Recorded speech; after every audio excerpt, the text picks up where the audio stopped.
Hello, everybody, and welcome back to the Upside Swings NBA Draft Show, the show with the highest ceiling. I'm trying to change that in my mind a little bit, especially because this is one that'll release the same on YouTube and on our podcast platforms because we're not really – we're going to break it down into individual guys, but this is more of like just kind of a grab bag of 5 guys who we kind of determined are probably going to be drafted with the same idea, even if I do think that they're very different players. And that's – second round teams that need shooting. These are all, I would say, shooting guards. I mean, you might like fudge it and call one or two of these guys a small forward, but for the most part, these are guys that'll probably play the role of a shooting guard, even if there might be another guy that's technically smaller than them on the roster. And that's something that teams obviously really value. It's tough to be a role player if you can't shoot right now. We were talking about this. When you're thinking of high-level role players, you're generally thinking of a certain level of physicality and toughness. That's kind of the most important thing defensively right now, is that you can play with physicality and toughness, and also as a finisher. Your actual finishing bag matters a whole lot less in the NBA right now. It matters a whole lot more that you can go in there strong and either get fouled or carve out space for yourself. And then shooting. Shooting does matter. I mean, there's the playoffs have borne that out. The teams with role players that can more consistently make shots tend to make it a little bit farther. That's even kind of at times inconsistent shooters like an Andrew Nembhard, or even you could really point to any of the Thunder's guys as kind of inconsistent shooters. They still make shots enough that you can't leave them completely wide open. And a lot of playoff teams have a guy that is just that is a high level shooter, right? That they'll run plays for, that you really have to guard. Even like the Thunder in Game 4, we're running a couple shooting plays for Alex Caruso of all people, and so teams will really use and weaponize shooting. And I think this is an interesting group to talk about some of the aspects of NBA shooting with. So, Coop, before we get too into any of these guys, how you doing, my friend? I'm exhausted. I feel like stone. I've been packing for the last 2 days, and I have more packing to do tomorrow. And then I have to pack up our moving van thing the day after.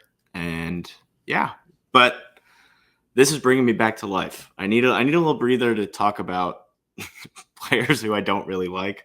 And I'm excited. I'm excited about this group, even if I don't think that most of them are the best NBA swings. I do think they're a lot of fun, and I think it's really fun to discuss the difference in the actual value of guys like this. I think it's really easy to get caught up in just raw 3-point percentage as kind of a shooting evaluation. And I kind of snuck that in on purpose because the first guy we'll be talking about is the nation's best shooter. Koby Brea, absolutely. Brea measured at the NBA Combine at, 6'5" 3/4. Measured at the NBA Combine at 6'5" 3/4 without shoes. Had an 8'5.5" standing reach and a 6'5" 1/4 wingspan. So negative wingspan. He's almost 6'7" technically, but that negative wingspan does kind of limit him. He's pretty 2-guard size. Though the standing reach basically exactly the same as Con Knipple. So he's not like crazy small, but he's not. If he was playing the 3, he'd be pretty undersized. He's probably going to get targeted defensively anyways, but we'll talk about that later. Brea, of course, spent 4 years at Dayton before transferring to Kentucky for his super senior season. And for what it's worth, he's a pretty young super senior. November 6th, 2002 birthday. He's 22. He'll turn 23 during the course of his rookie season, but he's not like someone we'll talk about. He's not in the Duarte age realm of just being completely ancient. This season at Kentucky, he averaged 11.6 points, 3.2 rebounds, 1.3 assists, 0.5 steals, 0.3 blocks on 47, 43.5, 91.4 shooting splits. He was just a really high volume, high efficiency shooter. And I think, as we talk about some advanced stats, the most important ones are those 3-point shooting numbers. So this season, again, 43.5% on 214 3-point attempts. That's 11.7 3-point attempts per 100. He also shot 42.9 on 56 long twos. And everything else in his statistical profile outside of that, and then his total efficiency, which is important. 61.8 effective field goal rate, 63.6 true shooting. That's all really great. And he's had a solid track record of that, which we'll talk about in a minute. But only a 14.9 usage, 1.1 offensive rebound rate, really low. 10.9 defensive rebound rate is actually solid, probably for a shooting guard, especially when you consider that he was really playing as a shooting guard. It's not bad. 8 assist rate is super low, but so is a 6.2 turnover rate. Did have a 2.8 assist to turnover, and in the last 3 years, he's never had a negative assist to turnover, which is good. He did have above a 1 block rate, which is kind of a surprise for this archetype. He had a 1.3 block rate this year. 0.9 steal rate, that was really bad. Never had a particularly good steal rate. And then he's also almost always had just a completely awful free throw rate. He had an 11.2 free throw rate this year. Highest of his career is 12.4. He did dunk 12 times this year, which is a career high by a whole lot. So all that's pretty interesting.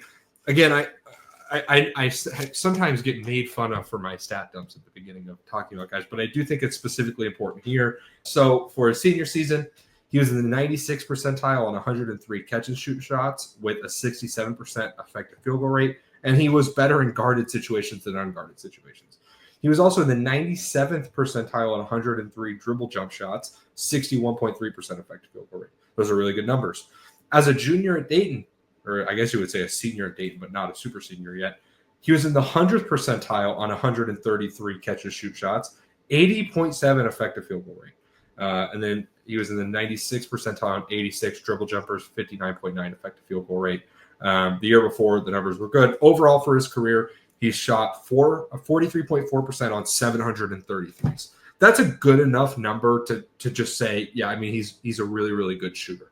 And as we kind of talk about the aspects of shooting, he has a lot of them down pretty good, right? He has great shot prep. When he knows he's getting a shot, he is prepared for it. He's stepping into it. It looks great out of his hand. He has good touch. And we'll talk about kind of the specifics of touch, but that means, he can really shoot it off some weird angles. He can get into it off of a variety of different catches and different, movement patterns. And he has a high release point with good shot quickness. Not elite. He doesn't get quite as many off as you would maybe hope. And he doesn't get way off the ground on movement shots as someone, as a couple guys we'll talk about later. But, solid kind of release point. Those 3 aspects of shooting, he has really well. Coop, I want to ask you the other 2 aspects of shooting. I think we're going to be in agreement that he's a good shooter. That's not really the argument here. But the other aspects of adding value to NBA offense as a shooter, in my opinion, are your off-ball movement outside of sets, right? It's really easy to move off the ball when there's a set that's been drawn up for you. Off-ball movement outside of sets is harder. It takes more feel. It takes more, specific understanding of patterns and offense. And then closeout attacking and playmaking off of that. Those are the 2 things I have questions about. So how did you feel about his outside of shooting offensive game? There is basically nothing there. As much as you want to look at a guy who's at least a legit 6'5", good 6'6", he dunked 12 times. He, did a little bit of scoring at the rim. This is not a guy who's consistently getting downhill and reading the defense that's sending, they're out of position and he's completely reading that and getting right to the rim and dismantling whatever they got going on. He just kind of flounders a lot, or he goes straight into I need to get a jumper, right? He is almost far too committed to the bit of this needs to be a jumper. There's not very many moments where you are super into the feel and he's outside of, the scheme stuff. I don't really think he gets anywhere. When plays break down, you don't see him really do anything. He kind of just stands there. He'll move a little bit. He'll do some of the basic relocation off ball around, whatever's going off to make the angle better for the interior player. But he's not getting downhill and keeping the ball moving. You can't take him, draft him as this bet to play in an OKC style offense where he'll continue an advantage and get downhill and make a kick out. He kind of basically has to be this kind of schemed guy.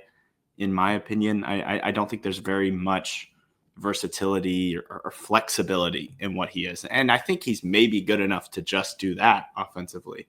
But I really don't buy much of the other stuff. So where are you at with the other stuff? Yeah, I mean, my biggest worry is that so the way I'd really characterize it is your ability to move off the ball outside of scheme stuff is what separates you from being a gadget player into someone who can actually just like play real minutes and be a part of things.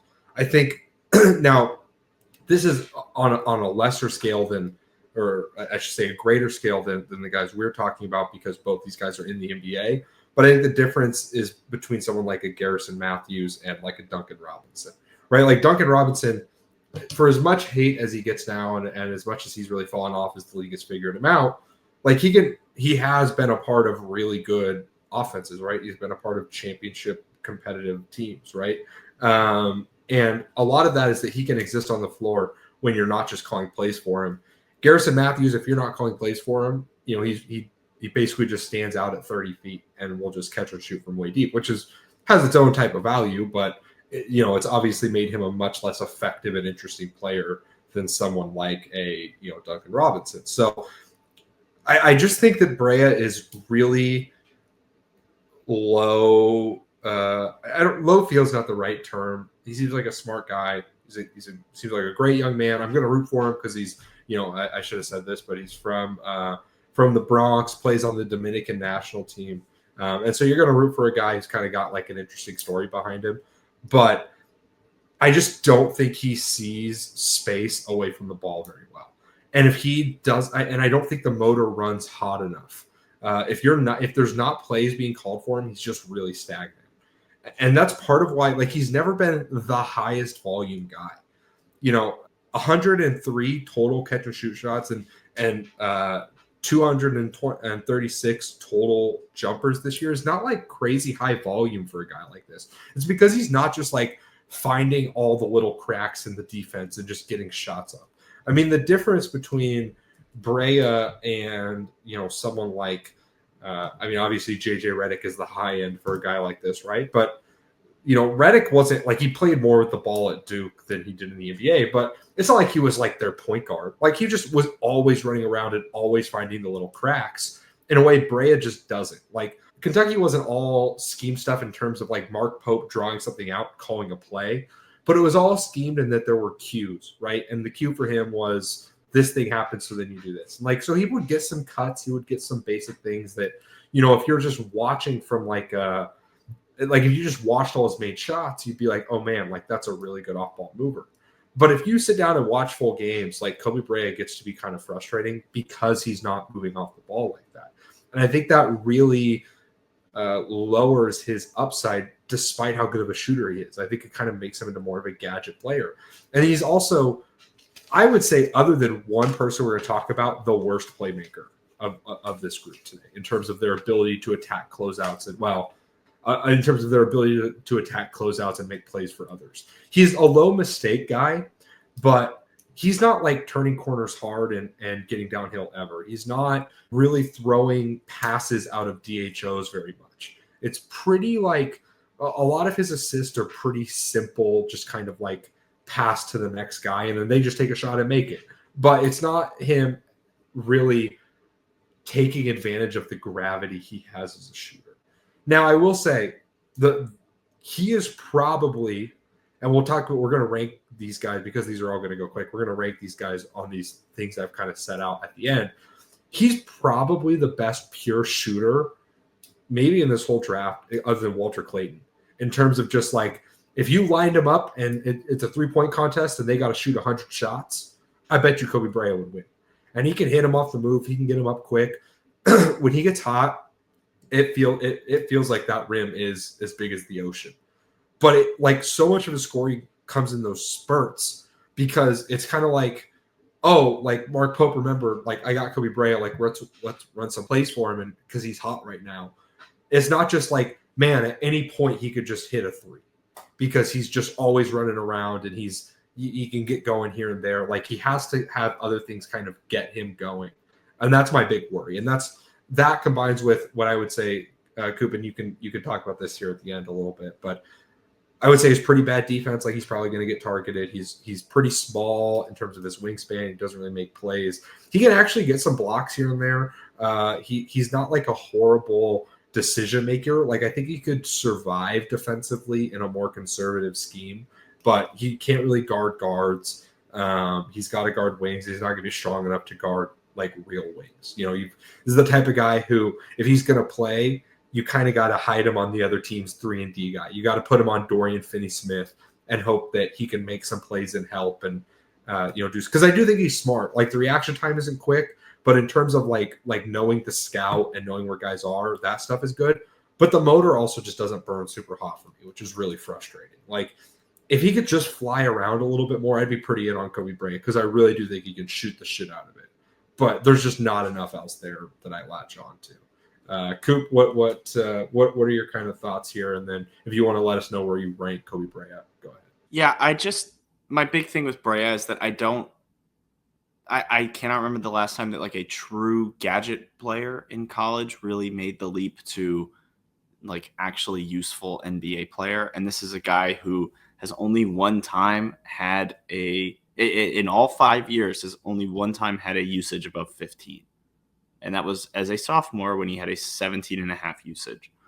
This is not a guy who has developed any other kind of point in his game. There's not any kind of hope for him to add stuff. I don't think he's super physically dominant in any kind of way to where it's like, oh, well, maybe if you teach him defense or like you help with it. Like, I don't think there's any world where he's adding anything to his game in the league. I don't think there's any kind of, there's no precedent for this kind of thing. And I don't think that he's good enough at any one thing for like his gadget other than just shooting. And shooting is the most valuable skill, and he's so good at it, but he's not outlier good at shooting to get out of Gadgetville, right? And we're going to overuse this word to death with him, but it is kind of Chaz Lanier-esque. And I don't think he's Chaz Lanier bad on defense. He's a little bigger. He's got a little bit more. He can pass. Chaz Lanier cannot pass physically. Koby Brea can make the little super easy pass, right? In a way that just like kind of disqualifies Lanier. And Brea is just also a far better shooter, not super streaky.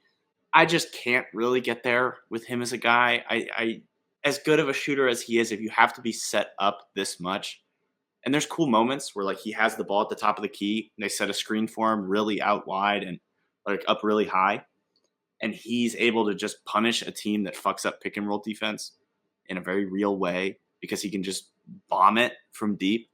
But that's not real offense, right? That's not something that you can make your whole bit in the NBA.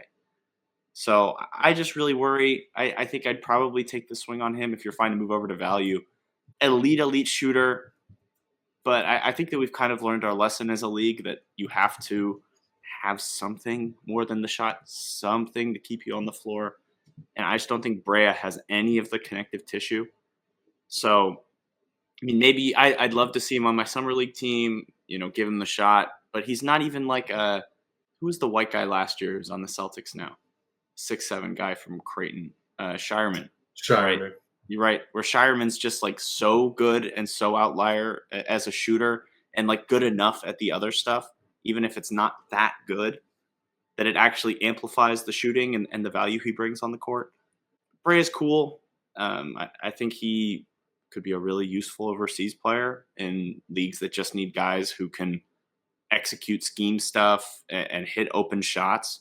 There's not very many teams where Brea is like worth even taking a swing on for anything more than summer league, in my opinion. Yeah, I think I'm a little higher than you. I'd probably give him a two-way, partially just because the two-ways, there's so many of them now, and I kind of want to get to 60 guys on at least two-way contracts on my board. And I prefer him like pretty comfortably to, like you mentioned, Lanier or like a Tyrese Proctor, Jemai Meshack, or two of the other guys we're going to talk about a little bit better, because I do think he is that good as a shooter. And like, if you need a gadget player, I think it's been a while since a guy this good has come into the league as a gadget player.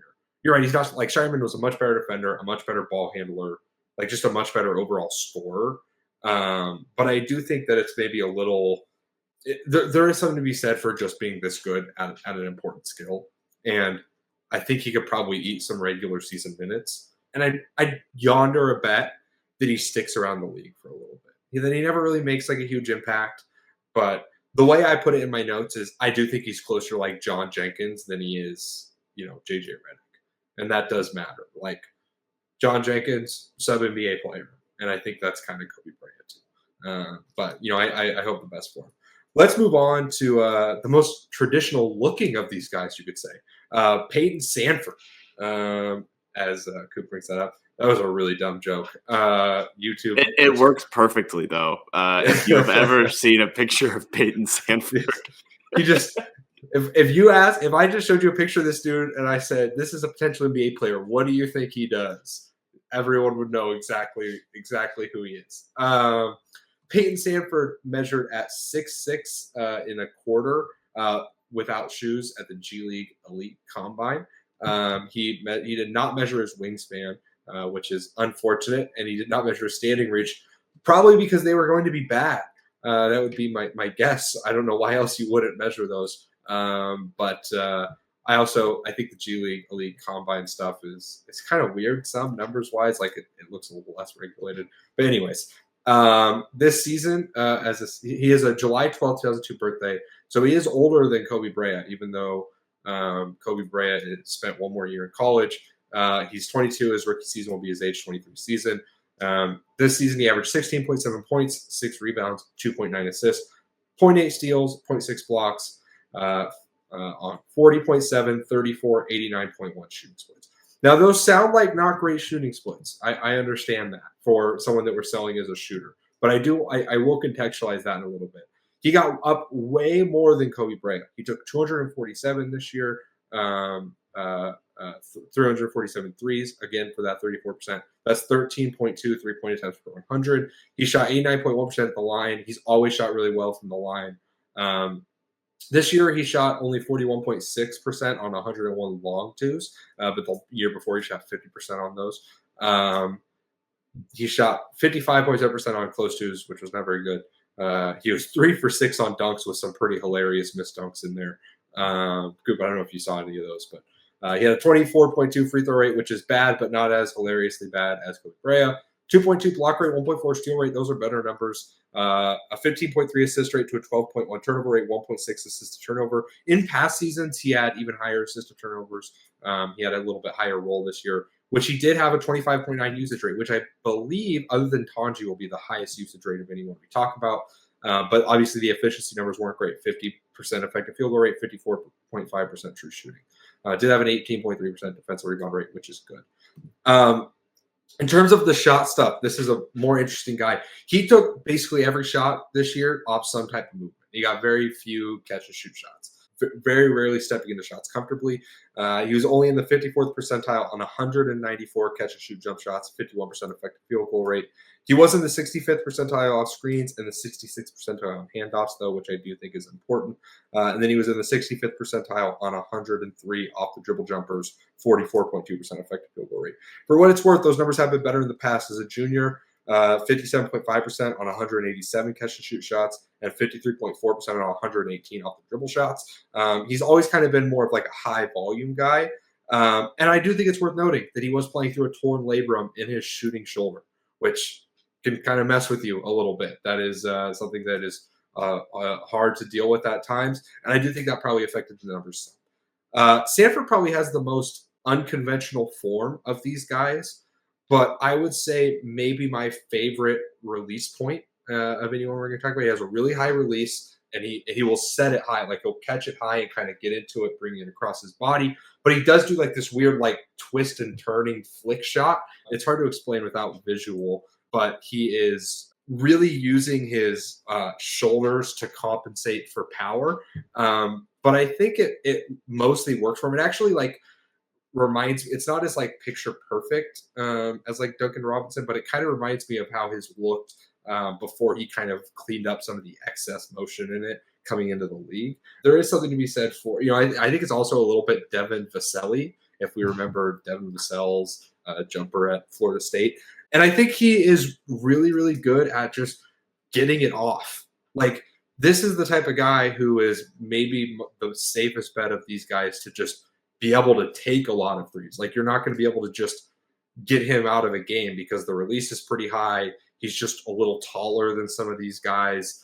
And I do think that matters. Like, that's part of what separates like a Klay Thompson and Duncan Robinson as shooting guards, is they're just a little bit taller and with nice high release points. Koby Brea has a little bit of a flick at the top, but it's still like the ball path comes in the middle of his face. and Sandfort just doesn't always. Like he can kind of bring it in different ways, and I do think that's important. His touch, I would say, is pretty good, not great, and then his shot prep is really good. Like he's stepping into shots, pretty well. I would say he is a worse pure shooter than Koby Brea by a fairly substantial amount. But I think that he is, just as good in terms of his shot prep and has a higher release point with similar kind of release quickness. He doesn't take a lot of time to load that thing up. But the other aspects of his game remain a question, though he was higher usage than someone like Brea. Coop, how did you feel about his kind of overall off-ball movement and closeout attacking and sort of the rest of his offensive game? Slightly different, but his transition stuff I actually thought wasn't awful. He was like actually good at getting into the lane in like semi transition and in transition, and not just like programmed to go run out to the corner or programmed to stop and trail behind the play. I think that he is a fine off ball mover, and he's just bigger as a cutter. I didn't write anything down about him being like a particularly great cutter or anything like that. I don't remember any insane moves, but he keeps the ball moving in a very real way, right? I think that is really evidenced in just he's a great connected passer for this kind of level of player. And he does a bunch of like you talked about, he's the guy who gets a lot of just bullshit shots that he has to throw up. He gets a lot of the tough looks for a pretty rough Iowa team. He can handle it. He's not getting into the lane very often, but you know that you put this guy on the perimeter and he can just shoot the piss out of the ball. It's really was hard for me to tell with how much I watched of Iowa, whether or not a lot of this was super schemed for him, but I didn't really think he was doing much outside of just sets. And just on a personal note, as someone who also has torn their labrum, and it took me like 2 years to recover from that, it's a shitty ass injury and really just a mess. And the stuff in your shoulder, all the bullshit in your shoulder is a mess no matter what. So for him to even hit the percentage of threes he did, the amount that he did, the amount of shots he was putting up, the amount of power generation he's getting from his shoulder at different angles, I think really impressive. I think he played pretty tough in a very real way that like a lot of these kind of shooter guys don't, as much as there's weirdness with a lot of the stuff he's got going on. And I don't particularly love a lot of the other stuff. I think he has a lot more connective tissue in his game than a lot of these other guys. Even if he is a little older, the size plus extra funk, I think, gives him a little bit of an edge over. Yeah, I mean, I'll spoil a little bit. I think this is my favorite or second favorite of the guys we're going to talk about. I think my biggest argument for that is that I thought he was the best playmaker of this group in terms of his passing. And I don't think it's particularly close. It's not like a ton of like high leverage reads, but he was the best at using his gravity as a shooter to create for others. And that was on just a fucking awful Iowa team. Once Owen Freeman went down, especially, this team was tough. And I really think Fran McCaffrey was kind of done with the sport of basketball, and he was only sticking through it because it was Pat McCaffrey's last season. And obviously, for those that don't know, I mean, Pat McCaffrey had a lot of stuff he had to go through. So I'm happy for Fran, and I've heard plenty of great things about his staff and everything, but he looked tired this year, and this team played kind of tired. And Payton Sandfort was their highest usage player. He was their guy who kind of had to do everything. And once Owen Freeman went down, he did not have a lot of talent around him. Josh Dix is okay. But other than that, this was a tough team to watch. And he had to do a lot as a playmaker. And he has a really good feel for like pocket passes coming out of DHOs. It reminds me a lot. Like it's really easy to see him playing, with like a Domantas Sabonis and throwing those pocket passes to him on the move. Like he has okay touch on lobs. I think he reads the backside as he's coming off DHOs pretty well, but his team spacing was bad enough that he couldn't really execute passes there. He flashed a couple, little skips coming off DHOs, and he has an okay feel for like taking a couple dribbles and then creating space for his jump shot. His handle's pretty rough. He loves this little bullshit hard stop behind the back move that is just, it's one of those things like if you see a dude pull that off at the rec, you're just like, I'm ripping that shit. Like in the league, like that's gonna get ate alive. But he can create space for his jumper off the dribble because he just has a higher release and again, it's sort of unconventional. So I think blocks are kind of hard to time because he doesn't bring it up into one motion, but it's also not a traditional two motion where he's jumping way off the ground and then flinging it forward later. He's kind of twisting into it to shoot. And so, he has an okay feel for that.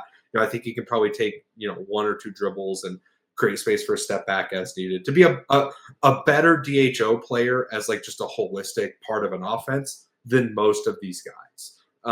And so that's what I really liked about his ancillary, the part of his game.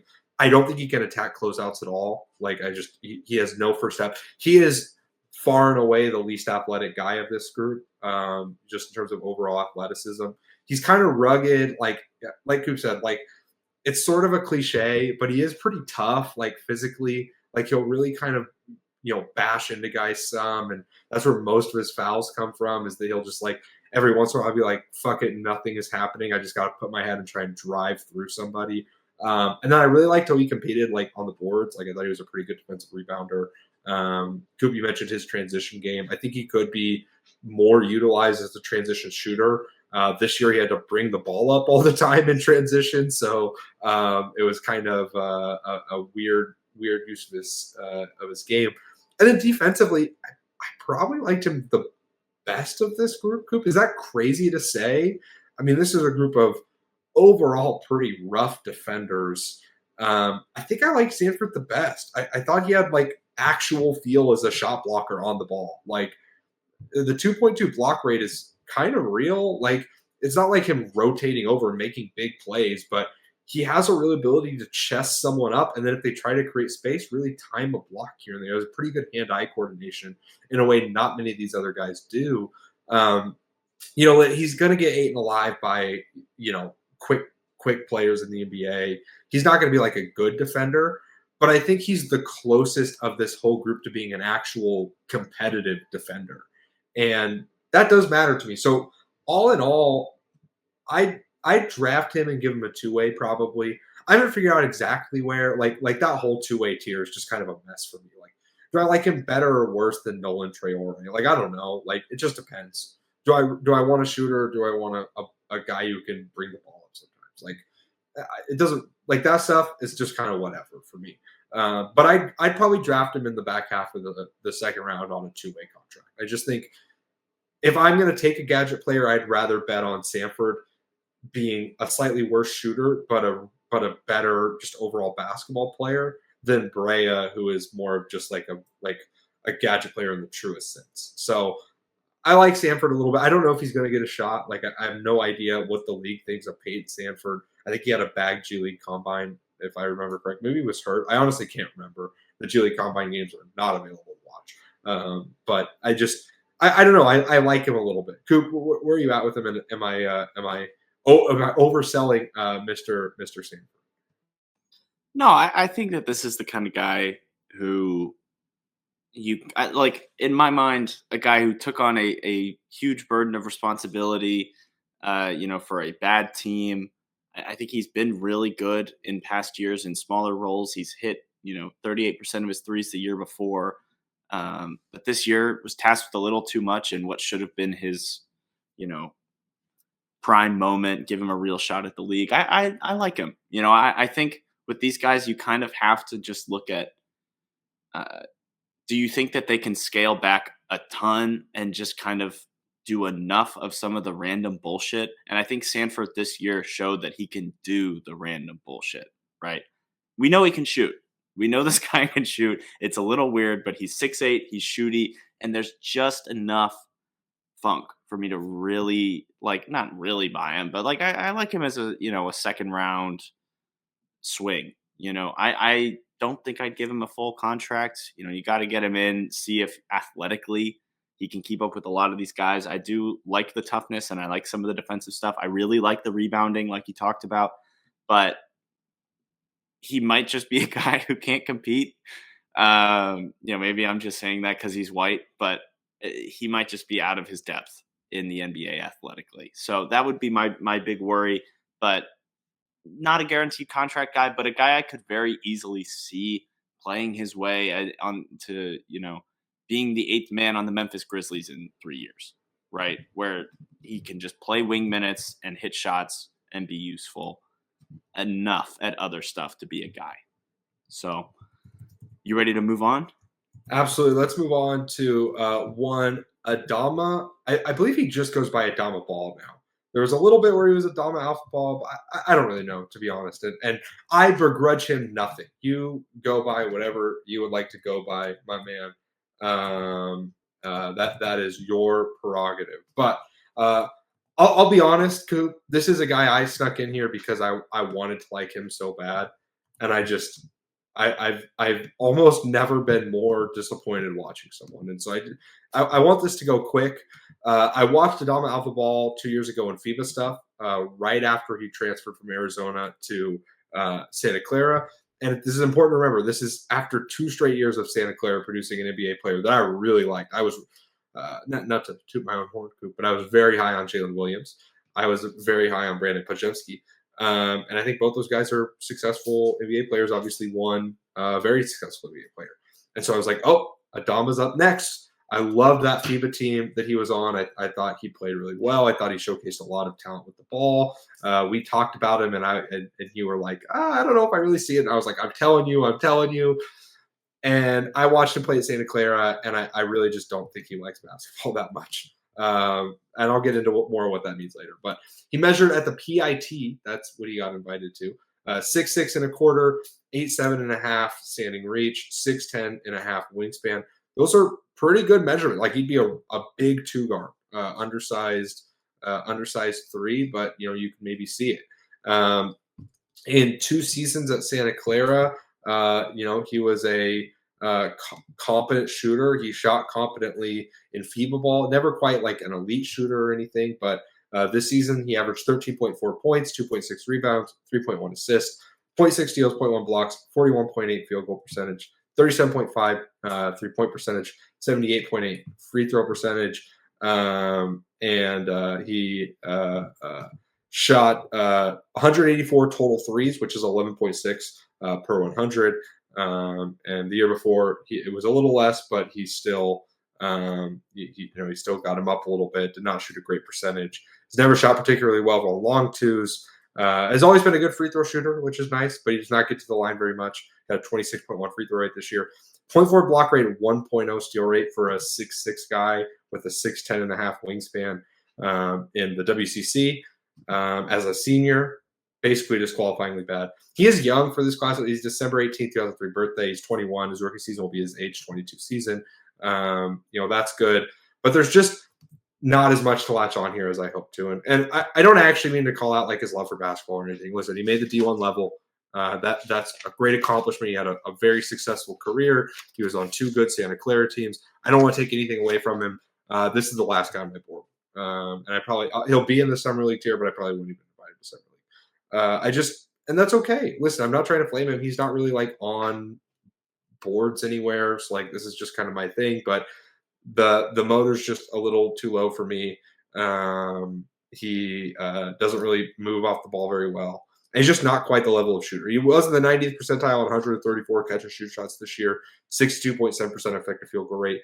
But he would be comfortably last for me of this group in terms of the shot prep and in terms of his touch. Not the worst release point of this group, but I don't think he's a great off-ball mover.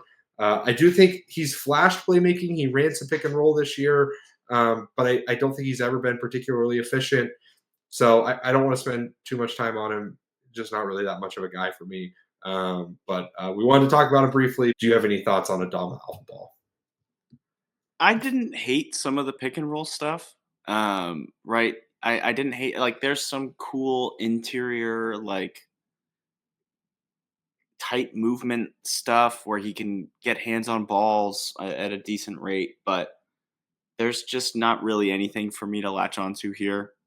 Yeah, there's not much else to add. I'm probably not going to put him on my board, even if we keep this as like a part of the pod. I just don't.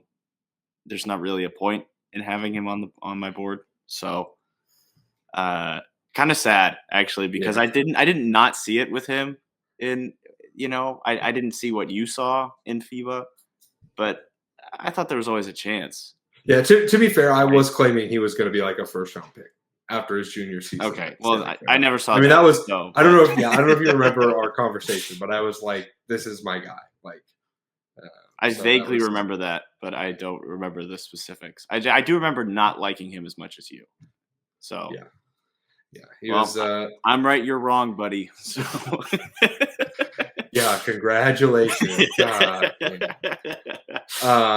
but no, it's and again, we're at the point of the draft where it's tough because we want to talk about these guys because we did the work on them. I mean, I watched 2 games and a lot of his, I've seen him plenty before this, right? Like watched a lot of his specific skill breakdown stuff. So you want to talk about him, but also it's not really worth breaking down the game of someone you're out on if they're like not even like consensus that high. It's one thing to be pretty low on a Jeremiah Fears and spend 50 minutes talking about why you don't like him very much because he's going to go in the top 10.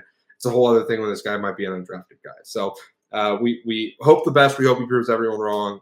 He's probably going to have a long professional career in France, if I were to guess. But yeah, that's all we got. Let's move on to maybe the most fun watch of any of these guys, Coop.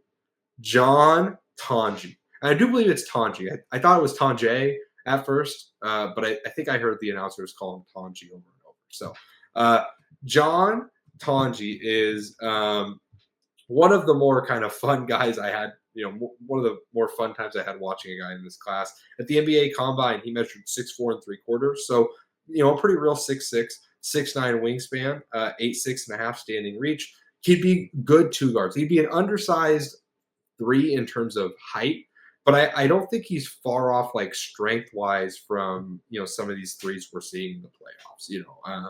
He could survive, I think, against them, as needed defensively thanks to his strength. He is the oldest guy we're going to talk about. He's an April 23rd, 2001 birthday. So he is his rookie season will be his age 24 season. He is borderline Chris Duarte agent. No, some of that is not his fault, for what it's worth. He transferred to Missouri last year and got hurt and got a medical red shirt. He did play in 10 games and only averaged about 8 minutes a game. So I don't know if he tried coming back and something was off or whatever, but he blew up this year at Wisconsin. 19.6 points, 5.3 rebounds, 1.8 assists, 0.7 steals, 0.2 blocks, 46.5% field goal rate, 38.8% three-point percentage, 90.9 free throw percentage. He was just a really efficient player before that at Colorado State, but never crazy high volume. His senior year at Colorado State, he averaged 14.6 points on 47.3, 38.9, 81.5 shooting splits. So he's never been like a crazy high volume player up until this year. So I think it was kind of unexpected when he was the star for this Wisconsin team. But he had a 10% or 10.0 box plus minus, 123.8 offensive rating, 26.8 usage rate, 56.2 effective field goal rate, 64.7 true shooting. Did have a negative assist turnover, which is a worry, and only a 0.8 block and 1.4 steal rate. So only a combined 2.2 stock rate as a 24-year-old is kind of a worry. But a 57.9 free throw rate. He dunked 17 times. He shot 62% on 137 close twos, 41% on 83 long twos, and again shot 38.8% on 219 total threes, 11.1 3-point attempts per 100 possessions. In terms of the shooting, other than Ball, he's probably, I think, the worst pure shooter of this group. His shot prep is pretty inconsistent. He also kind of has weird mechanics that are kind of similar to Sandfort in that he throws his shoulders forward when he shoots pretty heavily. And he also gets pretty hard off thumb flick. So the ball kind of hitches a little bit, comes back, and then he kind of pushes it out with his off thumb flicking. And he also really changes how high he jumps off the floor all the time, which is really weird. When he's sprinting into shots, he's getting way up off the ground. But on more measured control shots, he's not. And Coop, I'll throw this to you. I'd say he's pretty easily the best ancillary scorer, outside of his shooting, of this whole group. So how did he kind of go about getting his non jump shot buckets?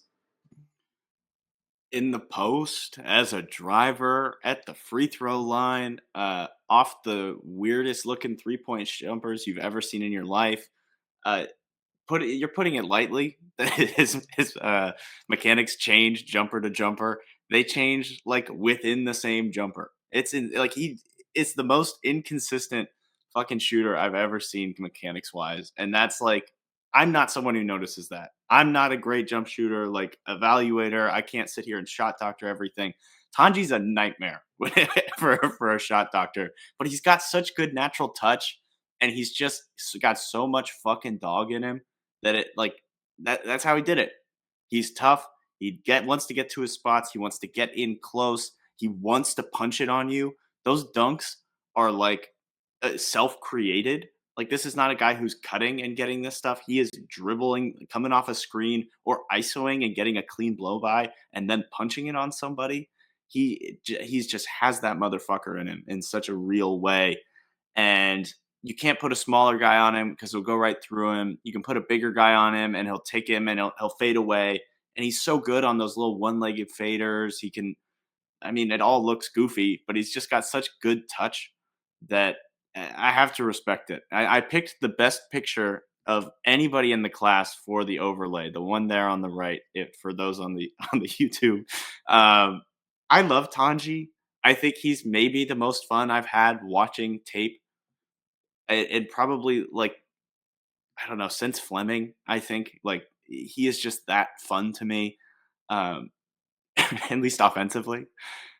He's just so fucking tough in a very real way, and I wish that there was a little bit more there on the other end, or he was a little bit younger for me to really buy in. But he's got everything that you want out of like a second round swing, in my opinion.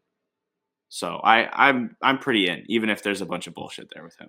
Yeah, you know what I think I like most about him is that I think he's probably a 3, which none of these other guys are, and I do think that matters. Like actually having some positional versatility, and just like listen, like this is just a fun guy to watch, dude. He's like bowling into dudes. He has the weirdest I can't remember the name. There was this UConn point guard like right before UConn got actually good. That had this really, I described it as a very herky jerk handle. And I think Tonje has a very herky jerk handle in like the best way, where he's just like constantly stopping and starting. He'll attack at weird angles. He'll find weird ways to finish. I don't think like the post stuff is going to translate, but I think his closeout attacking is real. Like he has a real solid first step and a real ability to kind of bend and get his shoulders down and get on top of the rim, and he will try and fucking dunk on people. He's not good, like particularly good at dunking. Like he had a couple really ambitious ones that were not very close, but he's like, and he's talking shit the whole time. Like there was this one play, I can't remember who it was against, but there was a fairly like I can't remember who it was, but there was this Big Ten team where he got a steal. And like the point guard was kind of running with him, and he bumped him off and then dunked, and he was like kind of hung on the rim for a second. And it was clearly just like spitting at that dude, and like it's hard not to love guys like that. The shot being as weird as it is so funny, but for what it's worth on some numbers, 90th percentile on 110 catch and shoot jumpers this year, 62.8% effective field goal rate. 77th percentile on off the dribble jumpers on 155 of those, 47.4 effective field goal rate. He shot really well his last year at Colorado State as well. Total for his career, he's only taken 596 threes total for 37.8%. I'd imagine he's closer to like a marginal shooter than a great shooter. Like he doesn't really fit with the rest of this group because it's not really who he is. It's just kind of, we thought, he was kind of RJ Cole was his fucking name. Oh, great job, Coop. But he doesn't really fit with the rest of this group in that way because he's not a gadget player like that. Actually, the sell with Tonje is that you can just kind of fit him in as you need to as like a bench role player, and he's just going to give you energy and toughness, and he'll make some shots, but he'll also just kind of be a rugged driver to the rim. He reminds me a little bit of DeAndre Burton, who got a cup of coffee in the league with the Thunder, but he's a better shooter than Burton was in his time in Nevada. But similar, just like he's an energy guy. He's going to be able to kind of get some dirty buckets. I bet you he'll in the NBA he'll be more effective on the boards. He's a pretty good off ball mover, not like a great off ball mover. He's more of like a cut when I can get a bucket guy than a cut because it's the right read guy. But Wisconsin also runs a way more stagnant offense than most of these other teams. So it's kind of is what it is. I really like his energy and his toughness, and I think he can make enough shots and just kind of be enough of like a scorer. And the truth is, in the NBA, role players score like more than you realize. And we've had this discussion before, Coop, but it's worth repeating with these guys.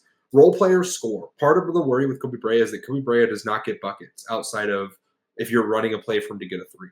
Tonje just gets buckets. Like he'll just kind of find a way. Like he'll turn it over sometimes, but he'll also just like hit like a pretty nasty spin, and like especially in the regular season, like that stuff just matters. Like he can eat some innings, but I also think there's a path to playoff minutes here, and just if you can hone him in a little bit defensively, which is the biggest issue with Tonje, is that for as old as he is, he's never been a productive defensive player. He's never had above a 1.4 steal rate, never had above a 1.3 block rate.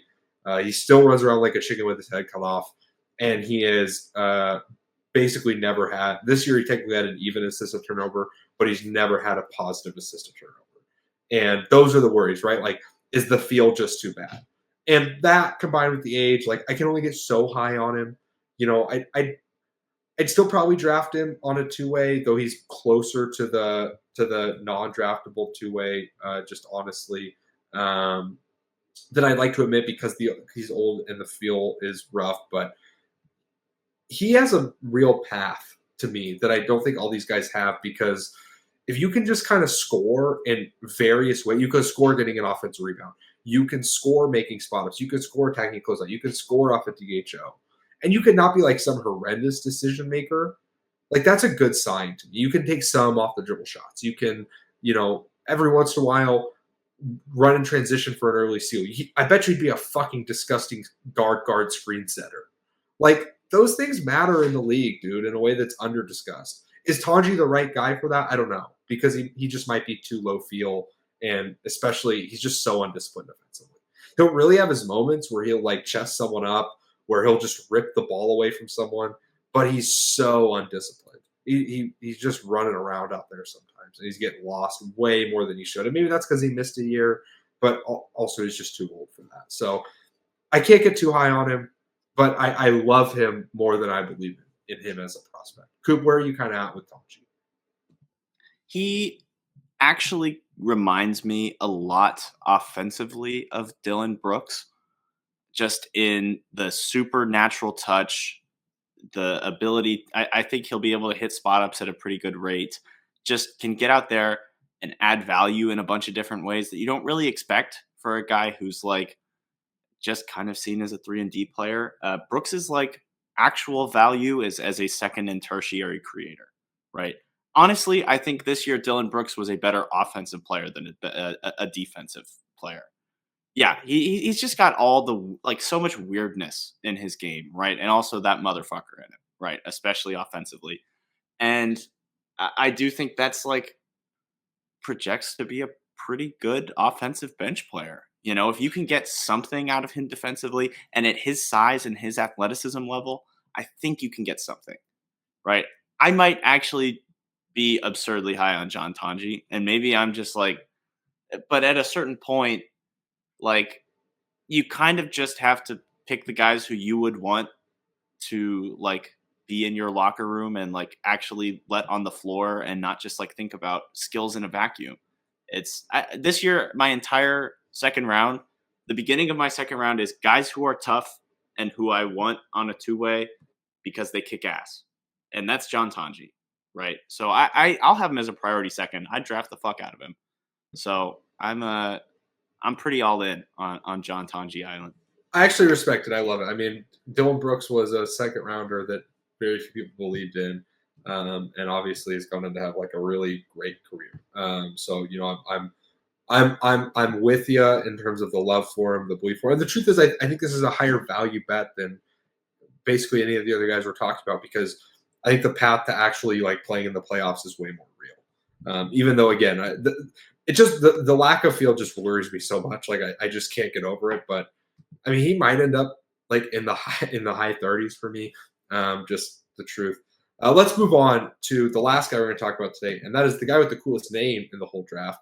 And that's Chris Youngblood. So he played the first 3 years of his career at Kennesaw State, played his senior year at South Florida, and then his super senior year at Alabama. He averaged this season at Alabama, he averaged 10.3 points per game, 2.3 rebounds, 0.9 assists, 0.7 blocks, 0.3 steals, 44.7 field goal percentage, 38.8 3-point percentage, 80.4 free throw percentage. Excuse me. He's a February 9th, 2002 birthday, born one day after me. Actually, he's 23 years old. His rookie season will be his age 24 season. He measured at the PIT at 6'4.5" in shoes with a 6'7" wingspan and 8'4" standing reach. He's kind of small. He's pretty undersized. He is strong, which is nice. This is another guy that I think is going to go really quick. He's out there to shoot. He had 11.2 3-point attempts per 100 possessions, 152 total threes. Only shot 21 long twos, but shot 57.1%. But the rest of that stat profile is pretty barren. Only a 15.7 usage rate. Obviously, the efficiency ended up good. 58.4 effective field goal, 60.8 true shooting, but only a 3.9 offensive rebound rate and a 5.4 defensive rebound rate. 5.6 assist rate's really low. 14.2 turnover rate is solid, but obviously doesn't ever assist, so that's a worry. 0.8 assist turnover, 0.9 blocks, 1.4 steals, 21.4 free throw rate. For what it's worth, in that year at South Florida, he had a 40.1 free throw rate, a 14.9 assist rate, 22.6 usage, while still being, pretty efficient. He shot even better from three on higher volume. And in that junior season, he was in the 84th percentile on 179 catch and shoot Jays, 59.8% effective field goal rate, and the 94th percentile on 67 off the dribble Jays, 56.7% effective field goal rate. And this season, 72nd percentile on 149 catch and shoot shots, and he only took 13 total off the dribble shots. I want to be quick.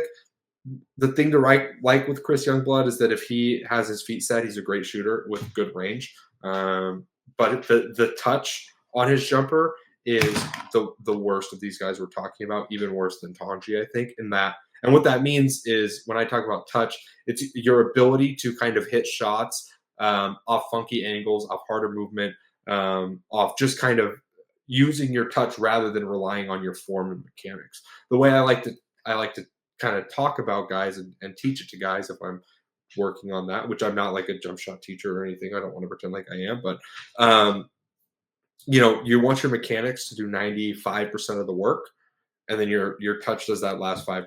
So touch is extra important in the NBA because great shooters are way less likely to just get comfortable catch and shoot shots with their feet set. Chris Youngblood does not have great touch. He just doesn't take them. If he's like twisting into shots, he just won't take it. If his body's not angled towards the rim, he won't take it. Now he does have good range, which is good, but the release point isn't particularly high. It's not a particularly quick release. So he's all kind of a shot prep and range guy. He's really strong. He has great core strength, which is great, but he also doesn't really move off the ball particularly well. I think his reaction time is really slow on both ends. He can't really attack a closeout because the dribbling is kind of fumbly. I think he's smart. I think he's a smart basketball player, but he's another guy that there's nothing I really latch on to. If I thought he was a better defender, I'd maybe buy this as like an undersized three who's just so strong and can absorb contact, and then isn't going to be like the type of elite shooter in the league that he was in college, but is going to be a really elite, just like stand in the corner guy or stretch out to 28 feet every once in a while and just hit one from really deep type guy. Like if I could buy this was the next Garrett Temple or something, like I'd be pretty in on it. But I don't think he's that level of defender. So I'm pretty out on Youngblood. There's some really smart people that like him. Maybe they bought more into what they saw at South Florida. I don't know. I didn't get to watch a ton of South Florida tape, only kind of a little bit here and there. But there's nothing I really latched onto. Is there anything that stood out to you with Youngblood? He kind of looks like Ashton Hall, the banana peel face skin guy. And I think that he's like, you kind of talked about like good guard screener with Tonje. I think he can like screen pretty well. He's got pretty good pick and pop footwork. I think he's got Like he can execute a pretty complex scheme and do it decently well. But there's not really any. Is that enough to be an NBA prospect at 15.7 usage? I don't think so. Sorry. I like Youngblood, and I think that he was a key part of a good Alabama team. I do wish that we I wish he got a little bit more. I wish he had gone to South Florida 1 year before, and then had a second year where his fifth year he was like actually more of a creator bet and not just like kind of stashed. Because I think that there's some interesting stuff there if he could fill the Mark Sears hole.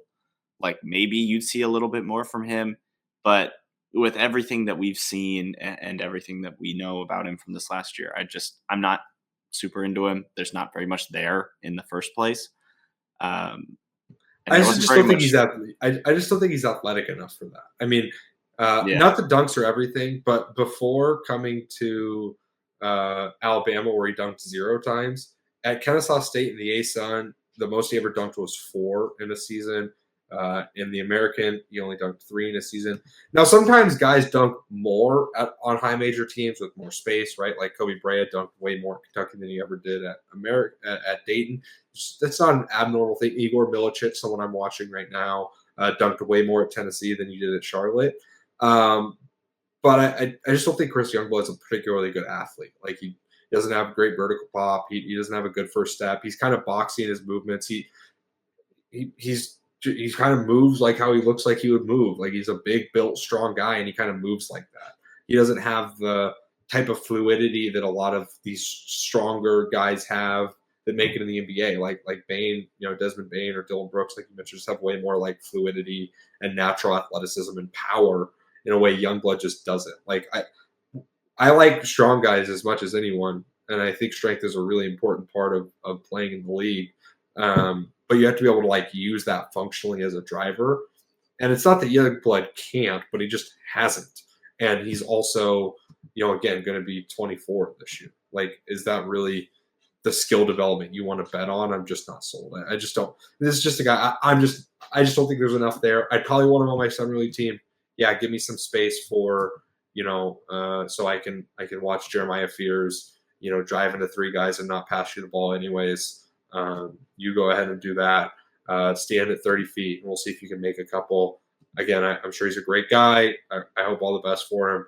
I prefer him to Adama Bal, but that's really it. I'd probably even take Lanier over him because I think Lanier is more functional as a movement shooter. He has better touch and higher release point despite being a little bit smaller. So I'm just there's not really a ton I latched on here. Coop? Yeah, probably, not bottom tier guy. I think I like him more than like a Meshack, because I do think that he can like actually execute some offensively, and I do think that's slightly valuable. But like you said, this is not any kind of a contract guy. This is a please come play for my summer league team, space the floor. Let's put you, at the 2 next to Derek Queen and let him make kickouts to you. And you hit some threes. You hit enough threes in summer league, and you can come play for our G League team and get a real shot at a 2-way if you can like kick ass and show some. Like I think he was a kind of tough. I don't think he's like outlier in any real way, but I think there's a path for him to be like a cool G League or, potentially 2-way guy, but that's not someone I'm particularly interested in. So you ready to move over to ranking these guys? Absolutely. Let's do it. So we'll start with shot prep. And I think this is kind of an interesting one because very few of these guys were getting a ton of just like stand still, catch and shoot shots. I think in terms of shot prep, my number 1 guy is probably Sandfort. I'd probably go Sandfort, Brea. Actually, I'd probably go Sandfort, Youngblood, Brea, Tonje, Adama Bal. That'd probably be my list there. Coop, do you have any specific feedback or listing you would like to do there?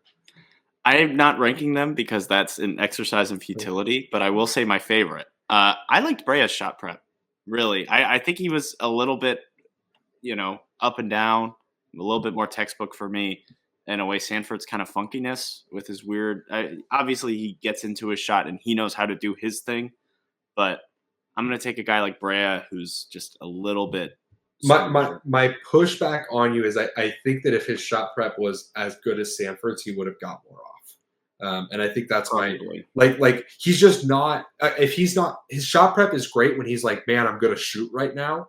His shot prep isn't great if he doesn't know he's going to get a shot on the possession. Like that's the difference, and I do think that's that's something Sandfort can just get into it at any fucking time. And okay. That's like part of what made like Corey Kispert still like a legitimately solidly valuable NBA player is like that. He has the worst touch than a lot of these guys, but he's just always ready to catch a shoot at any point, and that does matter. Like if you're someone who needs to come about your rhythm in specific ways, the more you can be prepped for that, the better. And that's like Sandfort's shot prep isn't like textbook like Kispert's, but he can come about that rhythm really quickly. I do think that matters. I actually think the most textbook shot prep guy is probably Youngblood, but he struggles in other ways.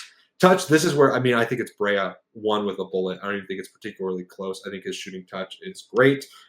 He can shoot off movement going either way. He can take step backs. He can take pull-ups. When he gets hot, man, that rim looks as wide as the ocean. Then I'd probably go Sandfort and Tonje really close together. I'd probably slightly lean Sandfort just because I think it's more consistent. I think Tonje can be a bit more hot, cold.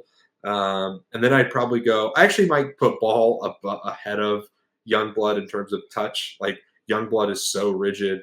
His misses on movement shots look so bad that I do think that's a worry. Though he made more off the dribble shots in his year at South Florida. So maybe I'm discounting that too much. But that's kind of where I'd be. But I really, it's those top three are the guys there. Coop, do you have someone you love here?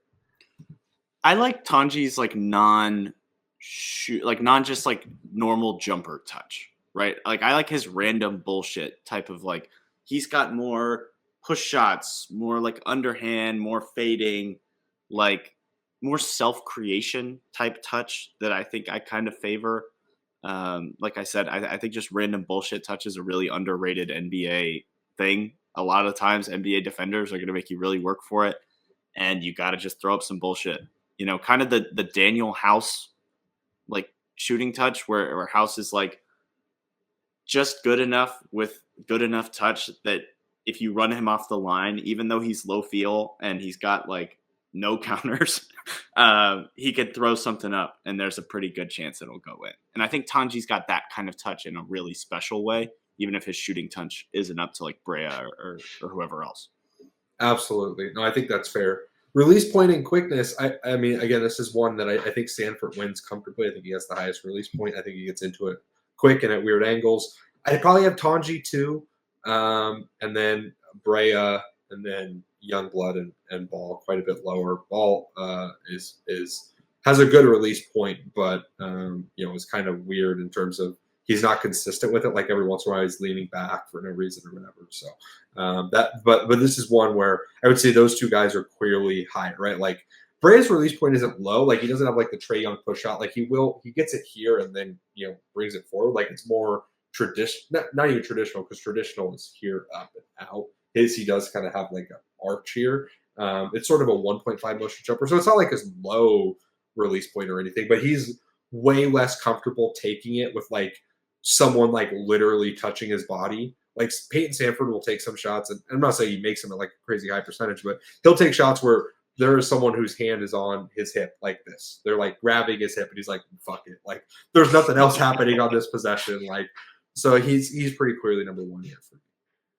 Yeah, that's where I think I'd agree with you. I think that there's some shots where Tonje gets up so fucking high, right? Like you said, like he will sprint off something so fast and he'll get up so high that I think there's something there. And there's so much change that maybe there's an argument for him. But I think Sandfort's just consistently higher, quicker, just more confident in his release point. Consistent also. I do want to agree with you a little bit in that I do think there's a world that Tonje was maybe underused as just like a pure movement shooter. Like there's a world that like if he could just like consistently rise up like that, like when he does, like he kind of has the Quentin Grimes phone booth.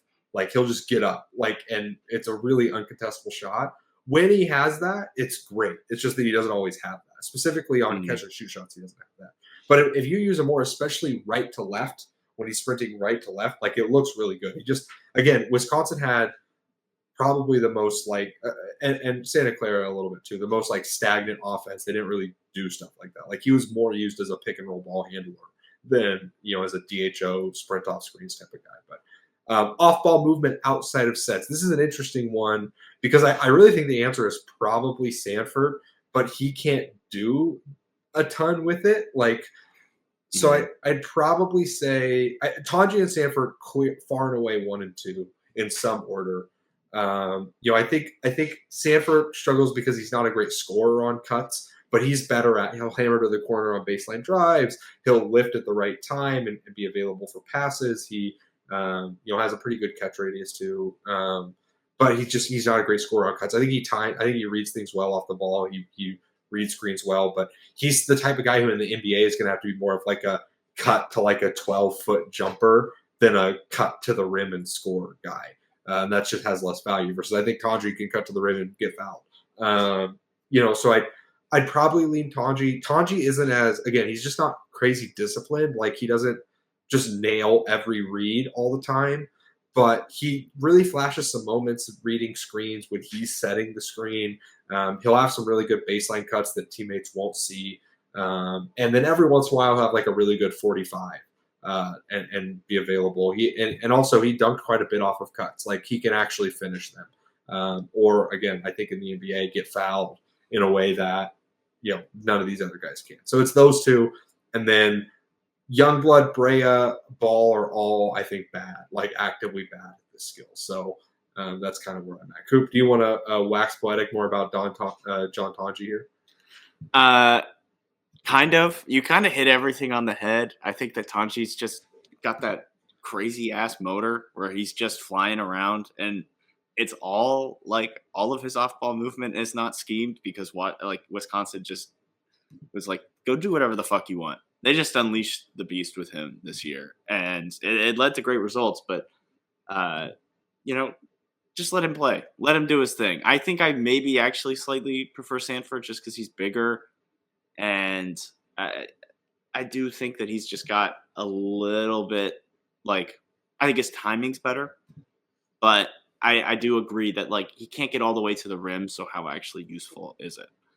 I do think Tonje for the next one though, closeout attacking and playmaking is by far and away the best. So for sure. Yeah. I mean, I will say if you separate those two, Sandfort is the better passer, but yeah, I mean, I will say this question I do think is closer between those two because I do think Sandfort is going to be better at using his shooting gravity than Tonje is going to be at using his driving gravity to create for others. But they're so far apart in terms of their ability to actually drive. And like Tonje in the NBA could probably run some just stagnant pick and roll in a way that Payton Sandfort can't, right? Or attack and close out. He'll set a pick and pop screen and then you close out too hard and attack and close out going to his left versus Sandfort is going to have to if he sets pick and pop screens, he's going to have to either shoot it or get a grenade action or something. He's not going to be able to just, pick, pop and drive to beat someone. So those two again are pretty close. They're my favorite guys of this group for a reason. I'd probably have Ball third, actually. Even though I don't love his closeout attacking, but I think I was thinking the same thing. Actually. He's just a better passer by far than Youngblood or Brea. And I'd probably have Youngblood above. Brea can occasionally attack and close out. I'm probably being too mean to him. He is an okay 1-foot athlete. He's just not a very good ball handler. And for the most part, if he wants to dribble, he's just going to take one dribble and shoot, which is fine. He can do that. That's what he should do in the NBA. He shouldn't ever take a dribble to get downhill and be like, man, I'm going to go dunk on someone. No, just take one dribble and sidestep and shoot. That's better offense than anything he could really do other than that. But yeah, so I'd probably have Youngblood last, Brea fourth, Ball third. But that's kind of where I'm at with this group. Any final thoughts here, Coop? Please, somebody draft on John Tonje. That's kind of my. I actually also like Sandfort. They're in the same tier. I think I'd comfortably prefer Tonje, but the NBA needs more dogs, man. I'm tired of watching guys who just like are coasting on talent. I want to watch more dogs. They're the best, most fun players in the league. You know, I do think that I, I don't think that he's the same level of prospect, but I can see a like Deuce McBride kind of path forward for Tonje, where it's just like he just survives on grit and toughness. Please draft him. Like I can only beg so many times, but this has been fun. This was a fun little duo. Miss Stone in this one. He could have waxed more poetic about Sandfort. I think he would have hated all these guys except for Sandfort. I don't, Yeah. and even Sandfort, like I don't think he would have been particularly high on. But yeah, quickly, Coop, I just want to ask you: do you value this type of player? Obviously, Tonje, we've kind of separated, but just the shooting specialist type, even at the highest like level of this archetype, is this an archetype you value? I mean, obviously, I think a lot of draft Twitter has talked about how overvalued this player is, but what are your kind of general feelings on the archetype and whether teams should actually be looking, much for them? I used to when we first started. This was kind of my argument against like overpaying. These shooting specialists or whatever. Like you can get these kinds of guys. They're a dime a dozen, but I do think in the modern NBA you have to be able to do more. I was really anti Aaron Nesmith when he was drafted because I thought he was just a shooter. And even then it's like, it's pretty obvious that you have to be able to do something. Like what successful NBA team has a guy who is just a shooter, right? Like Garrison Matthews is maybe like the top end of this. And he's like riding away on the Hawks and adding bench gravity for them. I mean, you can argue Sam Hauser, but Yeah, Hauser's like a nuclear shooter, and even then, he's a random fucking bench guy for a team that needs and probably a better, he's better at, like, overall, defender. And he's taller. Yeah, he's just taller than these guys, right? And I do think that like it's pretty clear to me that out of like the four more shooty guys, not Tonje, Sandfort is easily my favorite because he easily does the most non-shooty stuff out of these guys, right? So even if there's just, I do think that this level of shooting lowers the margins in other areas, but you do still have to be able to do something. And that's kind of our war against gadget players this year.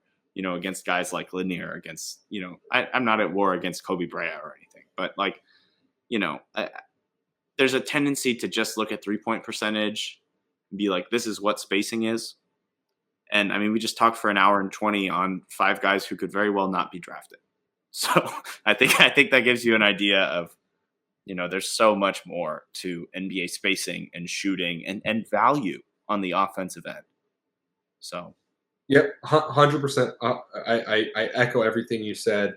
I do think that, Tonje, again, I think it's different because he can just score and kind of overall scoring is important. I think Sandfort separates himself from this group for me because he can have a higher decision-making load. But for the most part, for these shooters to get value, it's not just about running around and shooting. And I had to learn that the hard way. I liked guys that were not very good because I thought this was a valuable thing. But you have to be able to like make a read. And the truth is, guys like this come out of nowhere. Like no one expected Duncan Robinson to be a $28 million a year player. And should he have been? Probably not. But still, like, say what you will, he earned that contract in one way or another. Like there is value to being like someone who could just fucking shoot the ball. But there's also, it's important to understand that even those guys have better micro skills than you realize, and have an ability to operate offense and do different things. And that's why the two guys I like out of this group, I like because I think they have the skills and ability to do a little bit more. So yeah, that's all I got. Thank you guys for listening. If you listened to this podcast about 5 basic nobodies, but hopefully you came away with an interesting discussion of back end roster value and how we go about evaluating guys kind of at this level, and also not to peel behind the curtain too much, I guess, but how certain NBA teams will talk about guys like this, right? And how they're trying to break down who someone is beyond just 3-point percentage. Now, we didn't go as in depth as some people will go in terms of like all the different parts of the shooting mechanics or whatever, but just I think this was a valuable conversation for Coop at @Ali_Oop_Coop, for Stone, RIP, at report_court. Just kidding. He's on vacation at the beach right now. Fuck that guy. Can I say fuck on YouTube? Or are we gonna get in trouble? Are we gonna get shadow banned? I've left fuck in every single one of our YouTube videos because I can't help myself. So, but yeah. So, anyways, this has been great. We appreciate you guys. We're rounding the corner now. We can see home plate on the way, and we're excited to bring you guys more draft content down the stretch here. Make sure you like, subscribe, hit the bell, get those notifications. Leave us a like, rating, or review on your podcast app of choice. This has been the Upside Swings to Be a Draft podcast. We hope we hit our ceiling. Thank you. And I don't think that there's any kind of